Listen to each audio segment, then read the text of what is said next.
guys, welcome to the Homestead. So today we're going to talk about some viewer questions that were sent to me by my patrons, and I thought the main channel might enjoy these as well.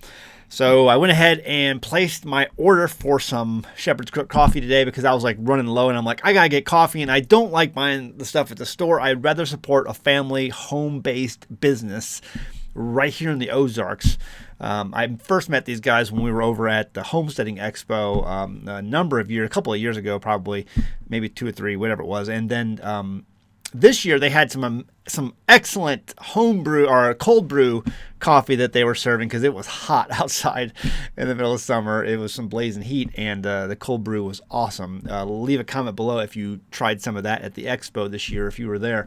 Anyway, so I got my order in today, so I figured I'd just wear the Shepherd's Crook shirt today. So while we do these Q&As. The video, however, they're not paying me to say that or to plug their business. I just liked home-based businesses. The video, however, is sponsored by Genesis Gold Group, because if you are trying to figure out a way to preserve some of your wealth before everything goes belly up, because it is, then Genesis Gold Group is going to be the way to do that. If you have a savings in it or some sort of nest egg that you want to get move that into something tangible, then that's the place you want to go to get some help on doing that.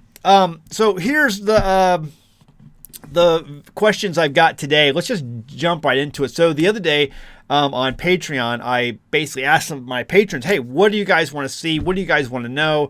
And there was just an overwhelming response, and we're going to get to that over time. And what I'm going to do is send some of these guys out some fermenting kits from Perfect Pickler. I know some of you, I owe some of those patrons out there. I'm sorry, I owe you some kits from the Perfect Pickler website. I'm going to get those out. I'm sorry I'm behind.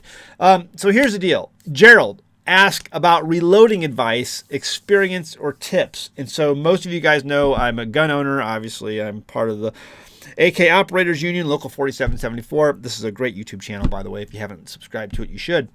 And they are also in the Ozarks. Reloading advice, here's the deal.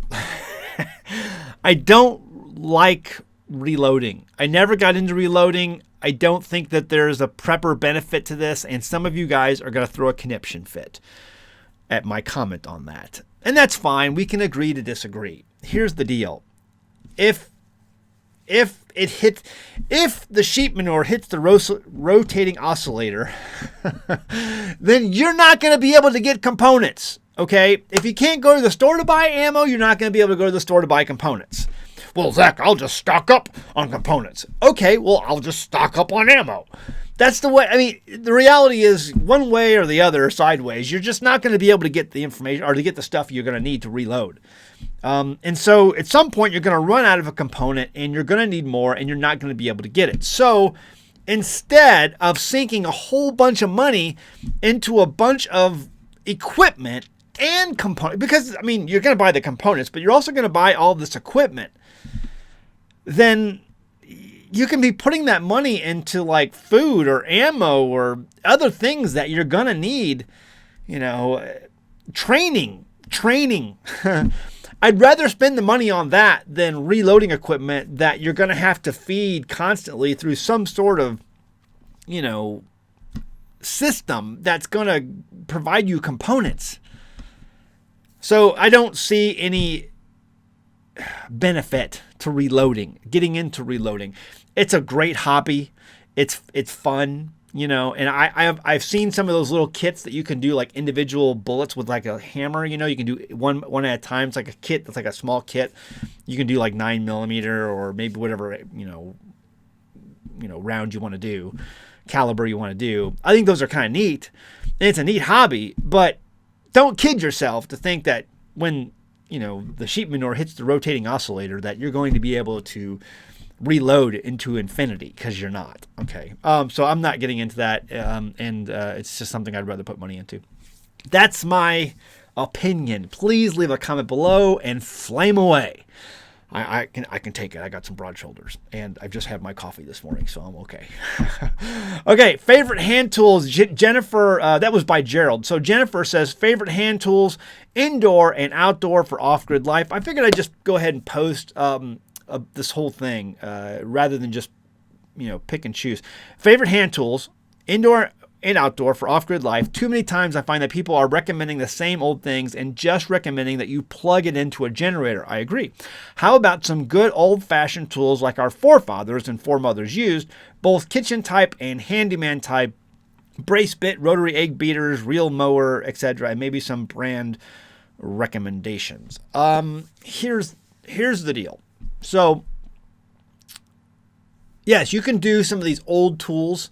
And we have some hand tools. Around here, one of the best in the Ozarks, one of the best hand tools you must have on the homestead is going to be like a Maddox. You need something to break up hard clay and rock and get, if you're going to dig a hole, because you're going to eventually dig holes for things, for piers or whatever, fence post, you need something to get through the clay and rock. Maddox is going to be great. You have to have one. Now, that aside, would a really nice mechanical auger work as well? Sure. And would it get the job done quicker? Yep. Do you have to feed it gasoline? Yes, you do. But I would rather have that and maybe a supply of gasoline than deal with, hand tools. Do I have hand tools? Again, yes. But there's an old saying, and I learned this years ago. You can do amazing fire starting from scratch, like bow drills and the hand sticks and all that stuff. And I've gotten pretty good of using bow drills over the years. And I have a bow drill set. Actually, I think I have 2 bow drill sets. Because I just bought my son one, my younger one. Anyway, all that to say, Daniel Boone didn't have a Bic lighter, okay, but he'd have used it if he had one. Can you start a fire with a bow drill? Yes. But even though, Daniel Boone didn't have a Bic lighter, if he would have had one, he'd have used it. Same with a chainsaw. Daniel Boone didn't have a chainsaw, but he'd have used it if he had one. So I like some of these modern tools. I don't think it's wrong to have them. Is it okay to have backups for these things? Absolutely, yes, you can do that as well. So my favorite hand tools that I think you need to have for indoor, outdoor, off-grid life, my number one would be a chainsaw. I'm getting ready to get my chainsaw worked on. I found a guy down the road who works on small engines and stuff like that, and he's going to be doing that. But there's lots of things, I think it's okay to have some hand tools. I mean, I have that old Singer sewing machine. I did a video on that, and so I would recommend watching that video. I think Singer sewing machines are like a dime a dozen. They've made literally millions and millions of them. Okay, that's, people look at these Singer sewing machines, and even the ones in perfect shape, you can't get more than $300-400 for one, because there's so many of them out there. They're not rare, but they're fantastic. They will hold up to use. They still work today, and I meet people all the time at these places I go to speak who still use the Singer treadle sewing machines. They're going to be used long into the future. So there is a place for these things. I don't have, Joanne actually has a more modern sewing machine here on the homestead, but I still have the Singer, and I've used it for certain things, and I will continue to use it. It's sitting over here in my office. It's covered with a bunch of Perfect Pickler merchandise right now. Okay, I hope that answers your questions in a nutshell. Denise asks, what animals, veggies, fruits? I think you mentioned you feed your chickens with what you grow. What do they eat? Actually, we do buy food for our chickens. However, we let our chickens free range also. And this is a common question that we often get. Zach, what happens when the sheep manure hits the rotating oscillator? What are you going to feed your animals? I'm going to feed whatever I can, feed them. Right now I'm in the middle of diminishing the herd numbers for our sheep because I want to be able to support less. I think that the hard times are coming. I think an economic collapse is inevitable. So I don't believe I'm going to be able to continue to buy the food and the hay and all that stuff necessary. So what will I do then? I'll be able to grow what I can grow here, and that's it. And I'll have to have a size herd that I can feed with what I've got here. Grandma said, you make do with what you got, right? So when it comes to chickens, I think you can basically feed them less from the store and give them more scraps, let them free range more, and you're going to have to we only free range our chickens a certain time of day because that's lesser chance of them being picked off by predators. It seems like we have found that predators pick them off in the early morning if we let them out of their coop first thing in the morning. And so we've let them out usually like sometime after lunch, and then they free range the rest of the day. So what we're going to have to do is just go ahead and let them free range more and take more care at shepherding them and watching over them and being more proactive at eliminating predators, which we have traps and things like for to do all that. But you're going to have to take a more proactive approach. When it comes to the sheep, you're going to have to take a more proactive approach at shepherding them. When I was deployed in Macedonia on the Serbian border, I was an infantry soldier. I got deployed to Macedonia, and there were people out there who shepherded their goats and their sheep every day.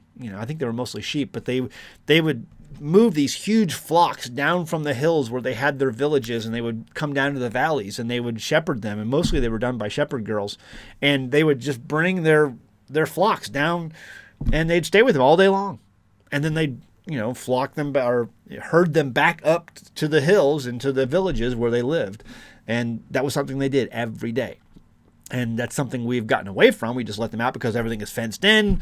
You don't have to worry about predators. And if we do, it's just we give them dogs. They didn't have dogs. They didn't have a shepherd dog. They didn't have, all these things. They had to do that themselves. And so that's something I've told my kids. I'm like, guess what? You're going to be a shepherd. You're going to be going out there with that, we're going to take turns or whatever, but you're going to be out there with the sheep. It's just something that you have to, when you have this question or this dilemma that you can't figure out, how did they do it 100 years ago? How did they do it 1,000 years ago? This is not new, that people figured things out already that you're answering questions for today. Okay. So, yeah, there you go. Yeah, you're just going to adapt and overcome when it comes to feeding these animals. There's ways to do it without going to the store. Okay, that's in a nutshell.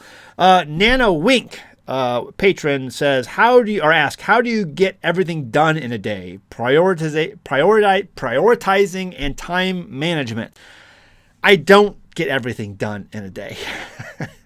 I just don't. I don't have time. I'm like, I don't even have time for doing videos every day. I'm so busy with stuff and going. If I have to go to town, like I'm the only one who can do it. So it's like I go to town to get stuff, or do this errand for my kids, or I have to help them with homeschool, or I have to make dinner every night. Thankfully, my in-laws live here. Jamie's parents live with us, and they, have the kids over for lunch every day, and they feed them, simple lunch over there. But it's like I have to make dinner. And so I have all these things lined up every day I have to do. And I have web clients, and I have this project and that project, and I'm doing this and that. It's like, how do you get it all done in a day? I don't. And so I prioritize the things I need to do first as best as I can. And I try to knock these things out. And then I move on to the next one. And things that need deadlines, I give them deadlines. And things that don't, they don't. They don't get any deadlines. They just happen when they happen. I have a friend locally who I talk to on a regular basis, and he says, so when are you going to do such and such?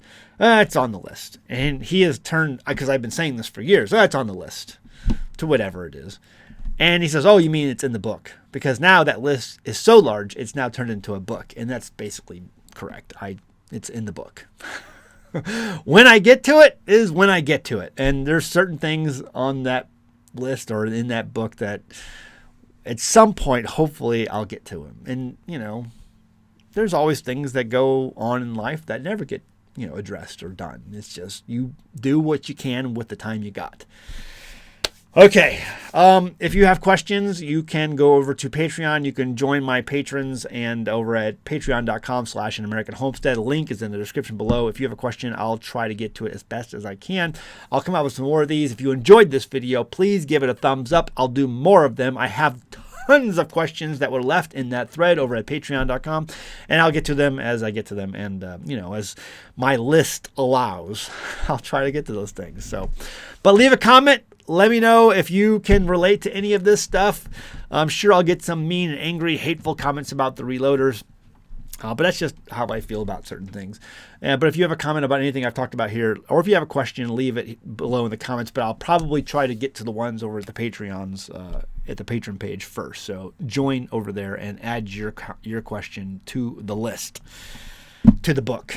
All right, guys. See you next time in the Homestead. Bye. This is Grandma. Grandma survived the Great Depression. She survived the Great Depression because her supply chain was local and she knew how to do stuff. Grandma was smart. Grandma told us to make do with what you got. She also said, don't put all your eggs in one basket. Homesteading is all about self-reliance and declaring ourselves to be independent from the system. We grow our own food, we raise our own animals, and doing these things helps safeguard our families from the unpredictable world that surrounds us. But what about banking? I love being my own power company, but what about being my own bank? Right now, our country is over $30 trillion in debt and rising. The Fed keeps printing money, and the Congress won't stop spending money. Staying attached to the modern banking system and their investment vehicles is like putting all of your eggs in one very, very fragile basket. On one side, you have the threat of inflation and your savings value floating away, and the other side is a possible deflationary stock market collapse, just like what happened in the 1930s. Genesis Gold Group is like a basket holding eggs, and these eggs are impossible to break. History shows us that all paper investments have and will return to their intrinsic value eventually, zero. But gold, silver, and other precious metals have never, ever been worthless. In every collapse throughout history, people have turned back to precious metals to find monetary value. If you have a 401k, an IRA, or a savings account where you're literally watching the purchasing power inflate away, give Genesis Gold Group a call right now, today, this instant. They can develop a strategy for you in the days ahead. I can tell you how I raise sheep, I can tell you how I raise chickens, or the best way to grow tomatoes, or how to hook up a solar panel. But Genesis Gold Group is your best shot at safeguarding your hard-earned savings and investments during this increasingly turbulent time in history. The link and phone number is in the description below, or visit their website at genesisgoldgroup.com. And be sure to say you heard about them from An American Homestead.